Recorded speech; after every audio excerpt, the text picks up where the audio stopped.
et soyeuse, choisissez Podonge, le savon de l'élégance. Podonge, en vente partout. C'est l'heure de Gatigo sur Tout TV Africa. Mesdames et messieurs, bonjour et bienvenue.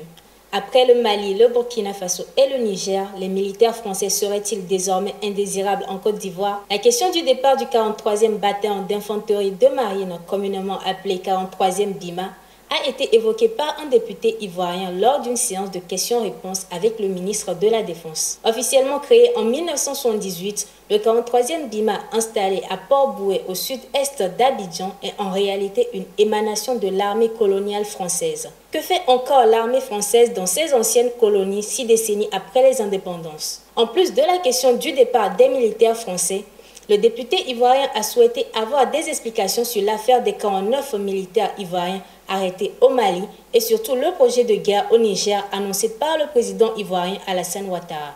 Je vous propose d'écouter quelques extraits des propos du député de Fakobli, Seyi Gaspard. Je suis heureux que le ministre de la Défense soit là ce soir. Ça fait 2 fois qu'on l'a attendu s'il n'est pas venu. La première fois, c'était quand il y avait l'affaire des 49 soldats. On n'a pas eu d'explication sur cette question.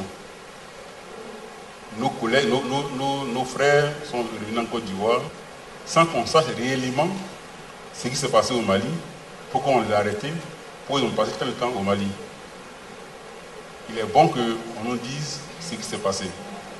Autre chose, notre pays était prêt à aller en guerre contre le Niger. Et pourtant, la 104 de notre Constitution dit que c'est le Parlement qui autorise le pays à entrer en guerre contre un pays. Là encore, on n'a pas eu de question, on n'a pas eu de réponse, on ne sait pas ce qui s'est passé, on ne sait pas comment est-ce que la Côte d'Ivoire s'apprêtait-elle à aller en guerre contre le Niger. Dernière question, Monsieur le Président.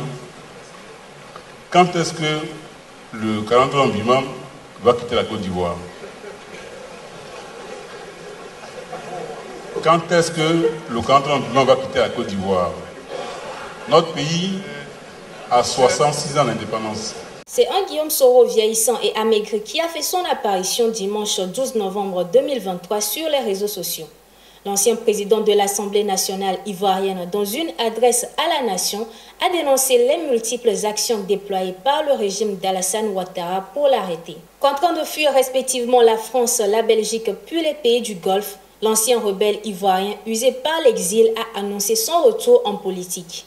Ici et maintenant, j'annonce qu'à partir d'aujourd'hui, je mets fin à mon exil. Car il m'est pénible de vivre loin de ma terre ancestrale et natale d'Afrique. Car je veux vivre dans la quiétude avec ma famille, mes proches et ceux que je chéris le plus. Car je veux pouvoir contribuer à la réconciliation des fils et filles de mon pays et apporter ma pierre à l'édification de la paix et de la concorde entre les peuples d'Afrique, a-t-il déclaré. Cette déclaration présage le retour imminent du leader du parti politique Génération et Peuple Solidaire qui risque de passer le reste de sa vie en prison. En 2019, la justice ivoirienne l'avait condamné à une peine de 20 ans de prison pour tentative de déstabilisation, puis à la prison à perpétuité pour atteinte à la sûreté de l'État. Aux dernières nouvelles, Guillaume Soro a posé ses valises au Niger où il sera reçu dans les prochaines heures par les autorités de la transition. Il sera reçu en audience ce jour par le général Abdourahmane Tiani, président de la transition et chef de l'État du Niger. Cette rencontre revêt une importance particulière pour M. Soro qui demeure engagé dans sa volonté d'apporter sa contribution à l'édification de la paix et de la concorde entre les peuples frères d'Afrique, indique un communiqué du responsable de la communication de son parti politique. Guillaume Soro, figure politique en Côte d'Ivoire, avait déjà annoncé son intention de se porter candidat à l'élection présidentielle de 2025. Il semble prêt à faire face aux défis juridiques qui l'attendent et à affronter la controverse qui entoure sa condamnation. Dans la région de Kidal, les forces armées maliennes ont enregistré ce 12 novembre d'importantes avancées dans leur opération stratégique visant à restaurer l'intégrité territoriale et à éradiquer les groupes armés terroristes. Les forces terrestres et aériennes des FAMA ont réussi à disperser complètement les positions des groupes armés, contraignant les survivants à se retrancher dans les collines environnantes. Face au succès des FAMA enregistrés sur le terrain, les groupes terroristes et leur soutien multiplient les informations invérifiables faisant état de meurtres de civils. Ces groupes terroristes qui filment régulièrement leurs opérations n'ont pas encore montré les images des présumées victimes civiles des frappes de l'armée malienne. Ce même dimanche, l'ancien Premier ministre Moussa Mara, également fondateur du parti Yelema, a exprimé son soutien au processus de reconquête de l'intégrité du territoire malien. Selon lui, le plus grand souhait de tous les Maliens est la victoire des FAMA.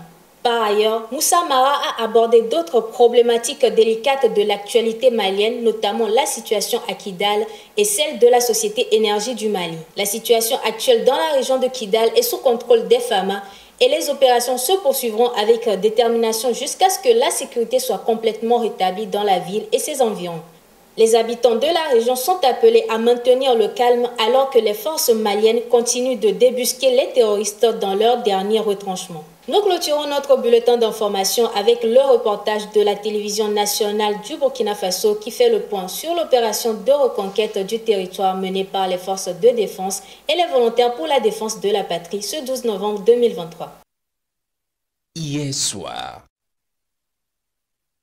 une horde de terroristes est venue dans la zone de Waïgouya, principalement dans les villages de Nango, Yarsi et autres, troubler la quiétude de paisibles populations et leur donner un ultimatum de 72 heures pour déguerpir.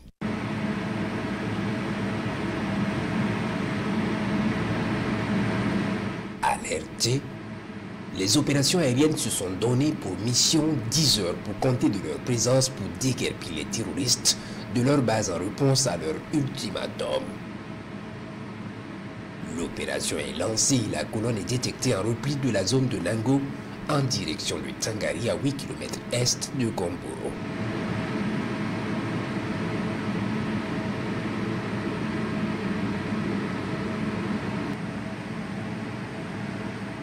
Stationnés sur une position de repos, ils se mettent tout seuls en débandade comme s'ils sont alertés d'un danger.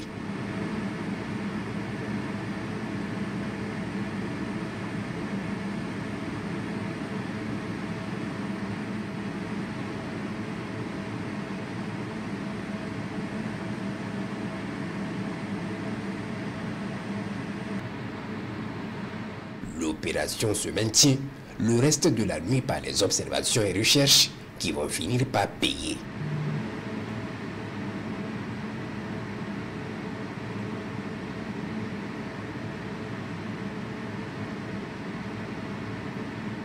Leur base est détectée aux abords d'une rivière.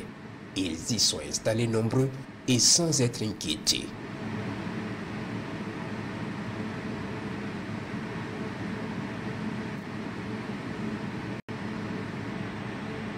Ce matin du 12 novembre, au moment de prendre les ordres chez leur chef sous un arbre touffu, les vecteurs aériens engagent la bataille par une frappe sur la tête du groupe de criminels.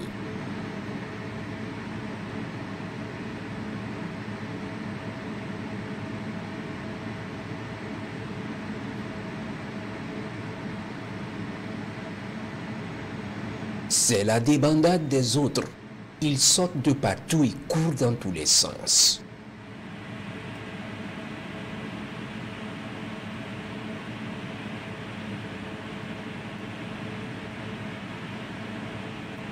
Certains tentent de récupérer des motos sous un grand buisson. Ils sont verrouillés et frappés.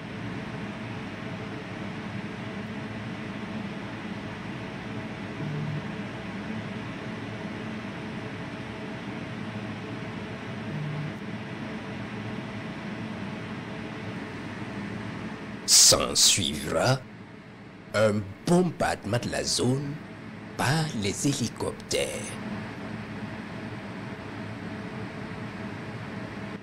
D'autres rescapés repérés se camouflent sous un arbre pour fuir les vues aériennes.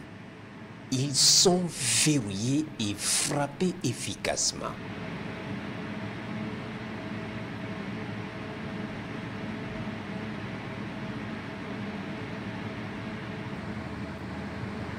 Cinq motos réussissent à prendre la fuite et traversent la frontière avec le Mali.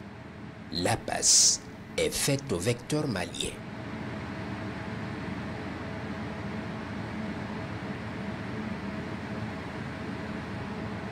Les troupes au sol vont mettre pied sur la base, récupérer la logistique et anéantir complètement ce refuge de criminels.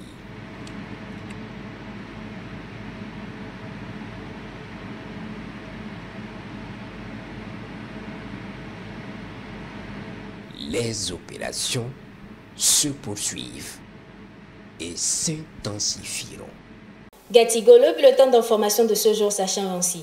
Merci de nous avoir suivis. Rendez-vous sur nos différentes plateformes et sur notre site d'information le www.touafrica.com.